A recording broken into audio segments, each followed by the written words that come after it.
Renowned wildlife, biologist Forrest Galante is recounting his role in rediscovering species that were once considered to be extinct in his debut book, Still Alive: A Wildlife of Rediscovery. And Forrest Galante joins us now. Welcome to the show. You're also the host of Animal Planet's Extinct or Alive. So tell us, That's why right. did you decide to write about your adventures of rediscovering these animals in a book? Tell us about it.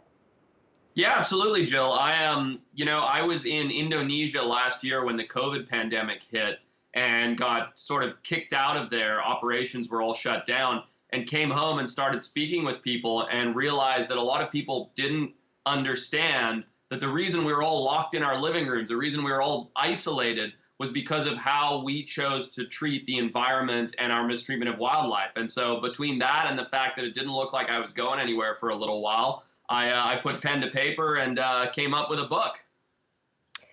Do you think that people have kind of gotten the memo at this point that this is what happened and this is what's behind it, or do you think that post pandemic we're going to all just go back to business as usual?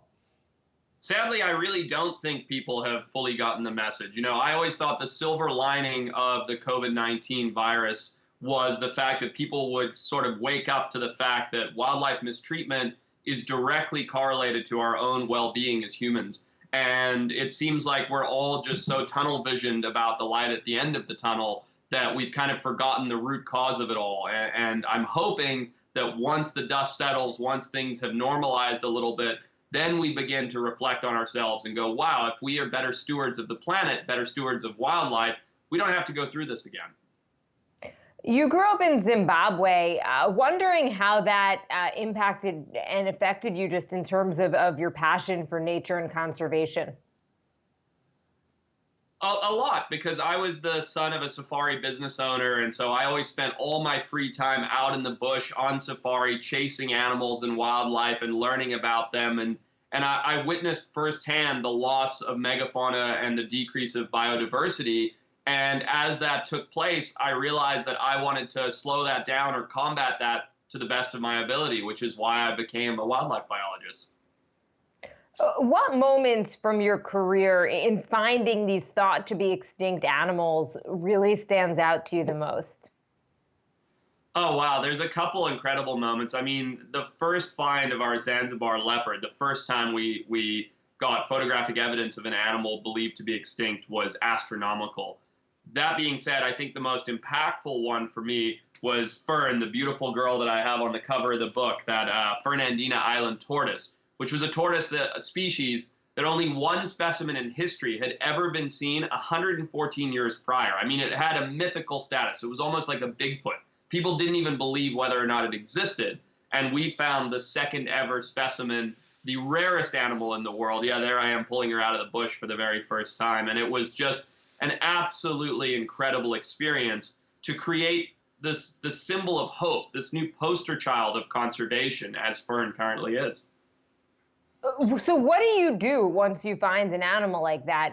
Do you try to find a mate so that they could recreate and make babies? I mean, what do you do once you find one of the? I mean, I'll let you finish this, but what do you do once you find one of these animals thought to be extinct? That's a great question. I mean, I am the hide and seek champ. I'm the mercenary, right? I'm the guy that you call in to find the thing that nobody else can find. At that point, I turn over my findings, I turn over the wildlife and the stewardship of that wildlife to far more capable scientists than myself, people that are in country that have the ability to manage the ongoing conservation of the species. And so I come in and I find it, and in the situation, every situation is different, but in the situation of Fern, it's putting her into a safe facility, funding further expeditions to look for a male, trying to reproduce the species so that the species doesn't die out, and so on and so forth. With different animals, it's putting protections in place, having governmental regulation, changing park boundaries, so on and so forth. So it just depends. It's all on a case-by-case basis, really. I know that your work has also brought you face to face with some pretty dangerous situations. How concerned are you at times for your safety, and can you tell us a bit about it?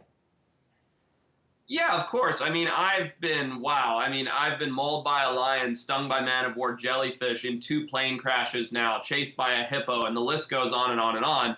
And, all of those things are self inflicted, right? I put myself into these situations and I take what I consider to be calculated risks. So they're risks that I'm deciding whether or not I want to take. It's not up to the snake that's going to bite me whether or not I pick it up. It's up to me. So although I have had a few very narrow escapes and a couple really close calls, it's all my own fault. So if anything happens, that's entirely on me. That being said, understanding wildlife and knowing about the animals that I'm working with leads to the ability to make those choices and decisions and why I'm still here. And really and truly, Jill, it's not the wildlife that scares me. It's the people in these locations that end up, creating the most difficulty. Really great insight. Wildlife biologist Forrest Galante, thank you so much. Your new book, Still Alive, A Wildlife of Rediscovery, available now. Check it out.